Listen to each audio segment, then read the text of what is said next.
নমস্কার বন্ধুরা, প্রদীপাস কিচেনে আপনাদের সকলকে স্বাগত। আজকে নিয়ে এসেছি আপনাদের জন্য আরও একটি নতুন রেসিপি, তা হলো চিকেন স্টু। তো চলুন শুরু করি। এখানে আমি কিছু সবজি কেটে নিচ্ছি। এখানে আছে পেঁপে, বিনস, গাজর, একটা আলু দুটো টুকরো করা, একটা টমেটো আর কাঁচা লঙ্কা, আর আছে পেঁয়াজ কুচি, রসুন কুচি আর পেঁয়াজের ডাঁটি। তারপর গ্যাসে প্যান বসিয়ে তাতে সামান্য পরিমাণ বাটার দিয়ে দেব আর 1 টেবিল স্পুন তেল দিয়ে দেব। আপনারা চাইলে বাটার বা তেলে সবটা রান্না করতে পারেন। আমি এখানে বাটার আর তেল দুটোই ব্যবহার করেছি। এবার কুচি করা পেঁয়াজগুলোকে দিয়ে দেব। পেঁয়াজগুলি কিছুক্ষণ ভাজা হয়ে গেলে তাতে সামান্য পরিমাণ আদা বাটা দিয়ে দেব। আদা বাটাটা দিয়ে ভালোভাবে পেঁয়াজের সাথে ভেজে নেব যাতে আদার কাঁচা গন্ধটা চলে যায়।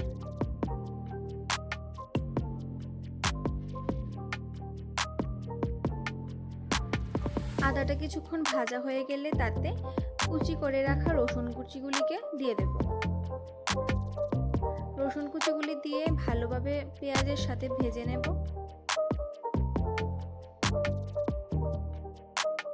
রসুন কুচিগুলি ভাজা হয়ে গেলে তাতে আগে থেকে ধুয়ে রাখা চিকেনগুলিকে দিয়ে দেব। চিকেনগুলোকে ভালোভাবে ভাজবো। ভাজতে ভাজতে চিকেনগুলির কালারটা সাদা হয়ে আসবে তখন তার মধ্যে দিয়ে দেব সামান্য পরিমাণ গোলমরিচটাকে এবার সব কিছুর সাথে ভালোভাবে মিশিয়ে নেব। সব কিছু মেশানো হয়ে গেলে তাতে সামান্য পরিমাণ নুন দিয়ে দেব। নুনটাকেও সব কিছুর সাথে ভালোভাবে মিশিয়ে নেব। এবার চিকেনটা ভালোভাবে ভাজা ভাজা হয়ে গেলে তাতে সবজিগুলো এখানে আমি দিয়ে দিয়েছি গাজর, আলু, পেঁপে, কাঁচা লঙ্কা, পেঁয়াজের যে ডাঁটি ছিল সেটা। টমেটো আর বিনসটা আমি এখন দিইনি। টমেটো আর বিনস সেদ্ধ হতে বেশি সময় নেবে না, তাই সেটা আমি পরে অ্যাড করব।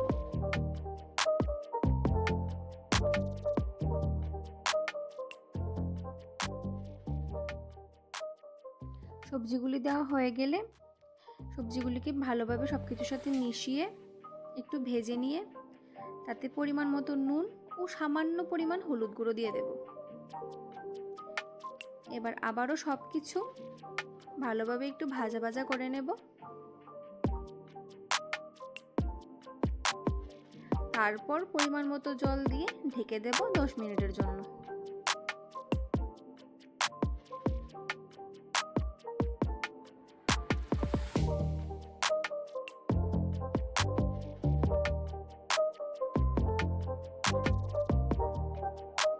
দশ মিনিট পর ঢাকাটা তুলে তার মধ্যে কিছু গরম মশলা, এর মধ্যে আছে এলাচ, 2টি লবঙ্গ ও 3টে এলাচ দিয়ে দেব।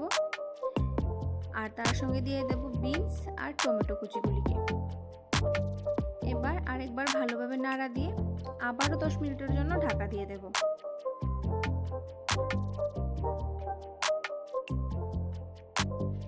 দশ মিনিট পর ঢাকাটা তুলে নেব। আশা করি দেখতেই পাচ্ছেন ঝোলটা অনেকটা শুকিয়ে গেছে। একটু নাড়া দিয়ে দেখব সবকিছু সবজি সেদ্ধ হয়েছে কিনা। আমার এখানে সবকিছু সেদ্ধ হয়ে গেছে।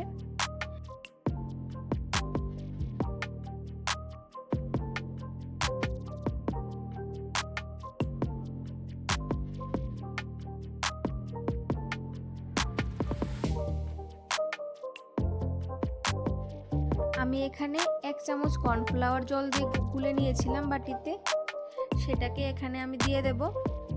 কর্নফ্লাওয়ারটা দেওয়ার সঙ্গে সঙ্গেই নাড়তে হবে, না হলে কিন্তু দলা পেকে যাবে। কর্নফ্লাওয়ারটা এখানে অপশনাল, আপনারা চাইলে দিতেও পারেন, না হলে স্কিপ করতে পারেন। কর্নফ্লাওয়ারটা দেওয়ার পর ভালোভাবে নেড়ে নেব। এই সময় আপনারা নুনটা চেক করে নেবেন। আমার এখানে একটু নুন দরকার ছিল, তাই আমি নুনটা দিয়ে দিলাম।